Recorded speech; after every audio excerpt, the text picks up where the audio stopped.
কি ঘটবে শেখ হাসিনা যদি দেশে ফেরে? শেখ হাসিনা একটি গণমাধ্যমে, আন্তর্জাতিক গণমাধ্যমে একটি সাক্ষাৎকার দিয়েছেন এবং সেখানে উনি বলেছেন যে ডিসেম্বরে দেশে ফিরবো। এবং এই ঘটনায়, এই সংবাদে অলরেডি কাপাকাপি শুরু হয়ে গেছে, অনেকের হাগামুতা বাইর হয়ে গিয়ে আপনারা সোনার থালায় ভাত খাবেন, এই ধরনের নিশ্চয়ই একটি আশা করে বসেছিলেন। আমরা আর কথা বাড়াবো না, আমাদের মধ্যে জিন্দাপীর চলে এসেছে। জিন্দাপীর, আপনার কাছে আমার প্রশ্ন, সরাসরি প্রশ্ন, কি ঘটবে শেখ হাসিনা দেশে ফিরলে? শেখ হাসিনা আসলে কি ঘটবে একটা উদাহরণ দিয়ে দেই। যেই দিন জননেত্রী শেখ হাসিনা ঘোষণা দিয়েছেন তার 72 ঘন্টার মধ্যে জামালপুরের যে জুলাই যোদ্ধাদের কি যেন একটা খাম্বা ছিল না, কি যেন কি স্তম্ভ, মানে আওয়ামী লীগ যদি স্তম্ভ বানায় সেটা হারাম, কিন্তু আমি যদি বানাই সেটা হারাম, কিন্তু ওরা বানালে ওই শিবলিঙ্গ হালাল। তখন বলতো ওটা শিবলিঙ্গ হয়ে যাইতো। যদি ওই জুলাই স্তম্ভের মতো এরকম কিছু বাংলাদেশ আওয়ামী লীগ বানাইতো বা আপনি আমি বানাইতাম, বলতো এটা তো হিন্দুদের শিবলিঙ্গ, শিবলিঙ্গ। তো মাশাল্লাহ, মানে শেখ হাসিনা আসলে কি ঘটবে তার একটা সিমটম সারা বাংলাদেশেও আছে। জামালপুরে সেই স্তম্ভে আগুন লাগাই দিছে কে জানে, শুধু ঘোষণা। তারপরও তাকে কিন্তু কেউ দেখে নাই, অডিওতে ঘোষণা। তাহলে যখন দেখবে, যখন বেনাপোল সীমান্তে এসে দাঁড়াবে, কথার কথা আপনার একটা অনুমান করতেছি, শত শত হাজার হাজার মানুষ নিয়ে, সাংবাদিক নিয়ে, তার কর্মী নেতাদের নিয়ে দাঁড়াবে, তখন দেশে কি ঘটবে? অথবা বাংলাদেশ বিমানবন্দরে তিনি নামলেন, শাহজালাল বিমানবন্দরে তিনি নামলেন, নামার পরে কি ঘটতে পারে যদি তার না দেখেই, যদি জুলাই সন্ত্রাসীদের ওই যে তাদের ভাষায় মানে স্তম্ভ, সেটা যদি জ্বালায় দিয়ে থাকে, তাহলে কি করতে পারে সেই দিন? কি কল্পনা করতে পারেন আপনারা? যার যার মতো কল্পনা করে নিতে পারেন। প্রিয় দর্শক, আমি আপনাকে লিখিত দিতে পারি, শেখ হাসিনা যেই দিন ডিসেম্বর আসার আগেই বাংলাদেশে বহু কিছু ঘটে যাবে। ডিসেম্বর তো বহুত দেরি আছে। এই যে আপনি এখানে শুরু করছেন না, যে শেখ হাসিনা ফিরলে কি কি ঘটতে পারে বা ঘটবে, এইখানেই দেখবেন এইখানে অনেক কিছু ঘটবে। মানুষজন এখানে জানাবে আমাদের, তারা কি ঘটাবে তা জানাবে। এবং আমি মানে আমার কোনো জিনিস আমি 100% সর্বোচ্চ বলি 99%, রাইট?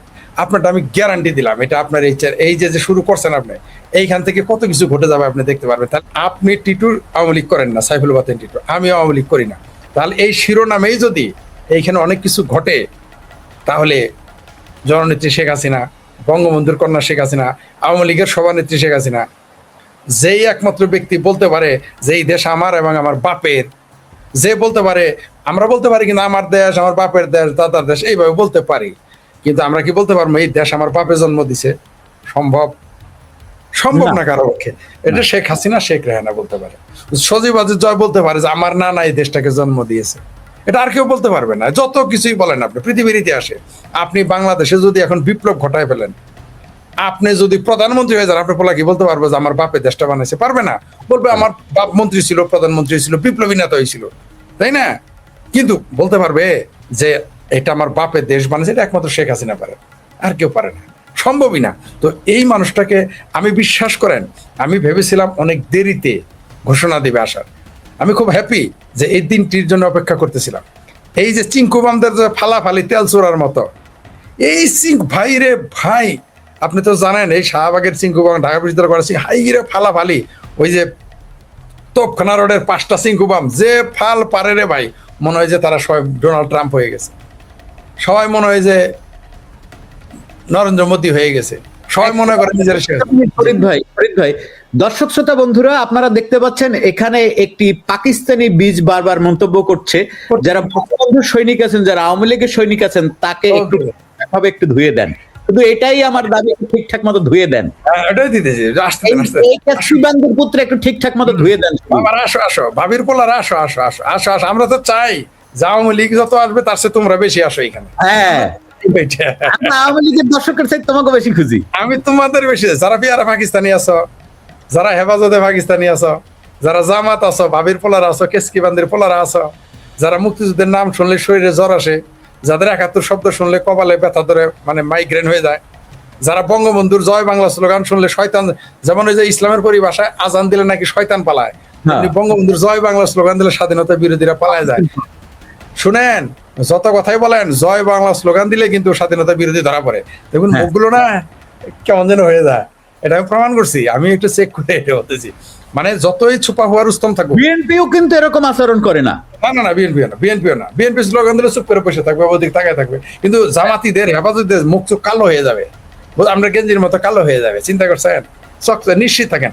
আর আপনি আওয়ামী লীগ চিনবেন কিভাবে? জয় বাংলা বলে আপনার দিক তাকাইছে কিনা, চোখের দিকে একটু প্রেমিকার মতো তাকাইলো কিনা, তাহলে ভাববেন ওটা আওয়ামী লীগের লোক। কথা বললো আর না বললো, জয় বাংলা বলছেন, একটু তাকাইলো, রিক্সাওয়ালা একটু তাকাইলো, আমারে বলছে, একজন বলছে যে ভাই রিক্সাওয়ালা চিনি কেমনে জানেন আওয়ামী লীগের? ফোনে হুদায় ফোন দরকার, হ্যাঁ জয় বাংলা, সাথে সাথে মুখটা যে রিক্সাওয়ালা ঘুরে তাকায় হাসি দেয়, সাথে সাথে আগে একটা বিড়ি খাওয়াই, করে চা খাওয়াই, বলে এই যে বুঝতে জয় বাংলা বলে যখন মুখে আসি, ফোনে কইছে জয় বাংলা এমনি মজা করে, জয় বাংলা, তখন রিক্সাওয়ালা ওটা ধরা পড়ে যায় যে ওই রিক্সাটা কার পক্ষের লোক। এইভাবে তো শুধু কি জামাতিরাই চালাক, আমরা কি কিছু বুঝি না? এগুলো ধরার সিস্টেম। আপনি যেটা শিরোনাম দিয়েছেন, আমরা আসলে দর্শকেরও কিছু মতামত চাই যে শেখ হাসিনা আসলে কি কি ঘটবে। এক নাম্বার, এই প্রথম বাংলাদেশের জনগণ দেখবে যে অসংখ্য নারী, শেখ হাসিনার যে প্রত্যাবর্তন ছিল, বঙ্গবন্ধুর যে প্রত্যাবর্তন ছিল, সে কিন্তু নারী ছিল একেবারেই মুষ্টিমেয়, রাইট? আর ওই সমাজ, ওই অবস্থাতে মানুষ কমই ছিল তখন।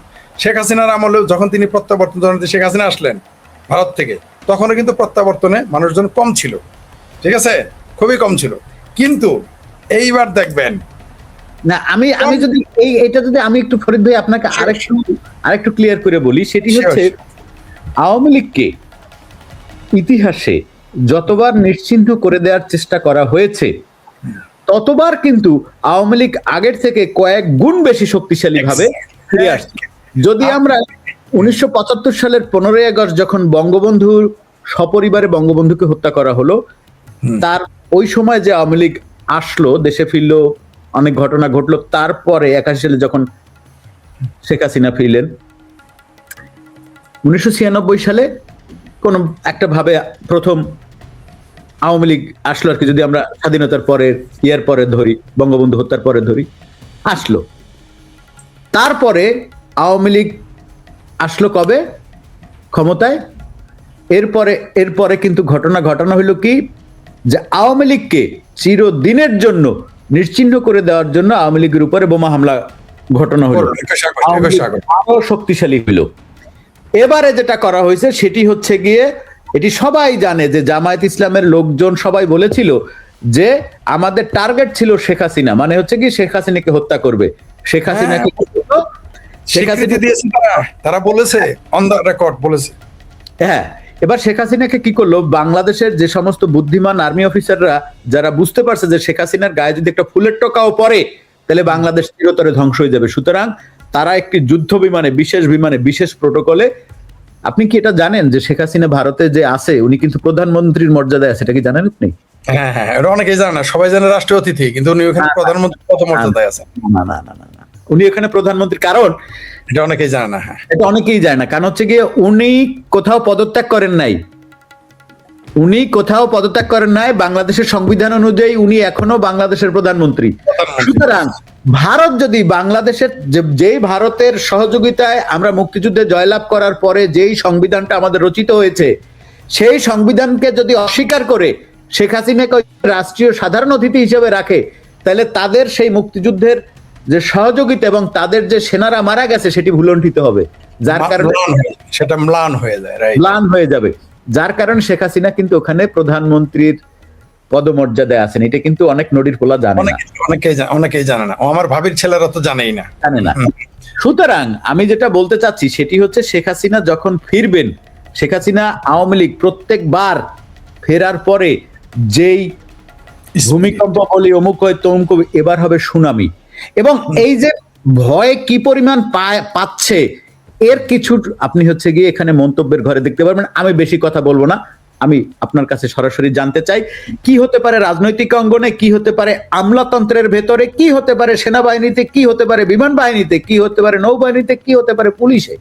এই সম্পর্কে চমৎকার কিছু বলেছেন। যেহেতু আপনার এখানে কথা বলে একটু সুবিধা হয়, কি আপনি স্বাধীনতা দেন, এবং আপনি যেগুলো মানুষ বলতে চায় না কিন্তু জনগণ শুনতে চায়, সেগুলো অনেক চ্যানেলে গিয়ে বলা যায় না, স্বাভাবিক ভাই, অনেকেরই তো নিরাপত্তা জনিত ব্যাপার থাকে। তো আপনি এই স্বাধীনতা দেন, এই জন্য আপনাকে ধন্যবাদ। আপনি যেটা বললেন প্রথমত, আপনি মেরে মুকাবাদ ছিন লিয়া, কি বলেছেন যে এইবার শেখ হাসিনা আসলে, মানে যতবার আওয়ামী লীগকে ধ্বংস করার অপচেষ্টা, লিপ্ত হয়েছে, আইয়ুব খান থেকে শুরু করে, টিক্কা খান থেকে শুরু করে, 71 থেকে শুরু সবাই ধ্বংস হয়ে গেছে, ওরাই ধ্বংস হয়ে গেছে। ইতিহাস বলে যারা ওই যে বলে না যে ইতিহাস থেকে শিক্ষা নাও, ইতিহাসের শিক্ষা বলে আওয়ামী লীগের বিরুদ্ধে আইয়ুব খান লেগেছিল, হাওয়া। ইতিহাস বলে টিক্কা খান লেগেছিল, হাওয়া। ইতিহাস বলেছিল ভুট্টো লেগেছিল, হাওয়া, জুলফিকার আলী ভুট্টো, হাওয়া। ইতিহাস বলেছিল পাকিস্তান আওয়ামী লীগকে নিশ্চিহ্ন করতেছিল, পুরো পাকিস্তানই ভেঙে গেছে, পুরো পাকিস্তান 71-16 এখন তো পাকিস্তানই থাকতেছে না এই মুহূর্তে। থাকতেছে না মানে পাকিস্তানের পশ্চাৎ দেশ খালে বিলে, আমগর জামালপুরে বলে যে তোর পাশা তো খালে বিলে, এরকম অবস্থা হয়ে গেছে। তারপরে দেখেন তারা 75 চেষ্টা করলো, কিন্তু আওয়ামী লীগ 21 বছর পরে আরো শক্তিশালী হয়ে গেল। তার অন্যান্য ঘটনা বাদ দিলাম, তাকে জননেত্রী শেখ হাসিনাকে বহুবার হত্যা করার পরিকল্পনা করা হয়েছে। 21 আগস্টে প্রকাশ্য যে ভয়াবহ রাষ্ট্র দ্বারা রাষ্ট্রের পৃষ্ঠপোষকতা, যেখানে স্টেট বিএনপি জামাতের যে ক্ষমতাধরেরা তারাই প্রডিউস করেছে, তাদের পরিচালনায়, তাদের প্রযোজনায় 21 আগস্ট হয়েছিল। তাতে আওয়ামী লীগ কি হয়েছে? আওয়ামী লীগ এসে আরো কত হয়েছে?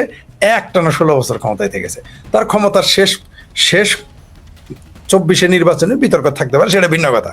24 আগ পর্যন্ত তারা তো নির্বাচিত, এটা তো আপনাকে মানতে হবে, যত কথাই বলেন। 24 নির্বাচন নিয়ে আপনি যত কথাই বলেন, আগের গুলো তো কম বেশি মানতে হবে। আর 2008-9 নির্বাচন, সেটা তো ছিল ফেয়ার ছিল। সেখানে আমরা দেখেছি বিএনপি 29টি আসন পেয়েছে, মানে ভূমি ধস বিজয় অর্জন করে বাংলাদেশ আওয়ামী লীগ। আপনি তো তার সাথে পারবেন না, বরং যতবার মানে অনেকটা হচ্ছে দুর্বাঘাসের মতো, ওই যে কলমিলতার মতো। পানি যত বাড়ে, মানে পানি যদি 1 বিঘা বাড়ে তাও কলমিলতা উপরে, পানি যদি সালা 2 হাত বাড়ে তাও কলমিলতা উপরে। বিষয়টা অনেকটা এরকম। অর্থাৎ আওয়ামী লীগ হচ্ছে ঘাসের মধ্যে দুর্বাঘাস কোনো দিনই ধ্বংস করা যায় না। আপনি বট গাছ কাইটে সাফ করতে পারবেন, এত বড় বট গাছ, কিন্তু আপনি দুর্বাঘাস শেষ করতে পারবেন না, কেউ পারে না। আমরা ইতিহাস, আপনি দেখেন তো আমাদের বাংলাদেশ থেকে কেউ যদি বলে যে দুর্বাঘাস নির্মূল করবে, সম্ভব? আপনি বলেন পৃথিবীর কোনো বিজ্ঞান দিয়ে সম্ভব? কোনো কৃষি বিজ্ঞান দিয়ে সম্ভব না। তেমনি বাংলাদেশের রাজনীতিতে আপনি কখনোই বাংলাদেশ আওয়ামী লীগকে আপনি পছন্দ করেন আর না করেন, আপনি বাংলাদেশ আওয়ামী লীগকে পছন্দ করেন না করেন সেটা আপনার ব্যাপার, বা যে করবে না তার ব্যাপার। কেউ শেখ হাসিনাকে পছন্দ করুক না করুক তার ব্যাপার, কেউ জয় বাংলা স্লোগান পছন্দ করুক না করুক তার ব্যাপার। কিন্তু ইতিহাস কি বলে? আপনি জয় বাংলাকে উচ্ছেদ করতে পারবেন না। আপনি দেখেন এই তথাকথিত জুলাই সন্ত্রাস আন্দোলনের মূল স্লোগান কি ছিল? জয় বাংলা। হ্যাঁ, তারা এইটা কিন্তু সবাই শুধু বলে যে মুজিবের বাংলায় ওই সময় ঠাই নাই, জি না, জয় বাংলা শুরু করছিল এই পদরা। এইটা পয়েন্ট টু উইনেস। দেখেন এটাও কি অনেকে ভুলে গেছে, তারা কিন্তু জয় বাংলা স্লোগান মুখে ছিল। সামনে কি শিবির আসতে পেরেছিল? পারেনি। ইভেন ইউনুসের প্রযোজনায়, তুরস্কের পরিচালনায়, পাকিস্তানের সহপরিচালক ছিল পাকিস্তান, অ্যাসিস্ট্যান্ট ডাইরেক্টর।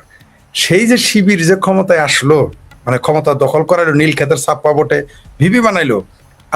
আপনি তো ভালো করে, এখনো কিন্তু লেখে নাই তারা শিবিরের পদপ্রার্থী, তারা কি লেখে? সাধারণ জনতা। এখনো কিন্তু মুরদে কোলায় না, লিখতে হয় সাধারণ জনতা। তার মানে পাবলিক জানে যেই লিখবে শিবির, পাছার চামড়া থাকবে না। যেমন এই যে হেফাজতে ইসলাম, লেখক না হেফাজতে পাকিস্তান, দেখি কয় মিনিট টিকে। হেফাজতে ইসলামের কথাটা যখন আনলেন ফরিদ ভাই, আমি একটা জিনিস চিন্তা করলাম যে হেফাজতে ইসলাম কথাটা যদি আপনি বলেন একজন মুসলমান হিসেবে, একজন মুসলমান যখন হেফাজত ইসলাম কথাটা বলবে তখন সে সাথে সাথে কাফের হয়ে যাবে। কেন কাফের হবে? আমি একটু ব্যাখ্যা দিই। কারণ হচ্ছে কি, ইসলাম হেফাজতের দায়িত্ব আল্লাহর। ইয়েস, ইসলামের পরিভাষা আল্লাহর দায়িত্ব। ইসলামের, আপনি ইসলাম মানেন কিনা মানেন সেটা আপনার পার্সোনাল ব্যাপার। নিদেন পক্ষে ফেরেশতার দায়িত্ব, আল্লাহর দায়িত্ব সরাসরি। আল্লাহ বলেছে যে আমি, এই কোরআন লাউহে মাহফুজে আছে, এই কোরআনের আমি ইসলামের রক্ষাকারী আমি। রাইট। সেই ইসলামকে হেফাজত করেছে গিয়ে শফি হাটাজারি বৈশা। যাই হোক, আমরা মূল আলোচনায় আছি। তাহলে আরেকটু যেহেতু আপনি মুয়েরা মুখে বাদ ছিন লিয়া মুকাবাদ শুনেন। এনটিভি কার টিভি? ওটা ফালু সাহেবের টিভি, বিএনপির। এই এনটিভির একটা সাক্ষাৎকার, একটা আলেম যখন হেফাজতে ইসলাম খুব লাফালাফি করে, তখন একজন টিভিতে, ওই এনটিভিতে বসে বলছিল যে হেফাজতে ইসলাম শব্দটাই কুফরি। যেটা আপনি বলেন, এটা বহু আগে মৌলানা সাহেব বলে, যেটা কুফরি। হেফাজত ইসলাম, আল্লাহ হেফাজত করবে, ইসলাম মামুন বলছে যে কার হেফাজত ইসলাম কিভাবে, মানুষ কিভাবে ইসলাম রক্ষা করবে। যাই হোক, আমরা ওই প্রসঙ্গে আর গেলাম না। এইবার আসি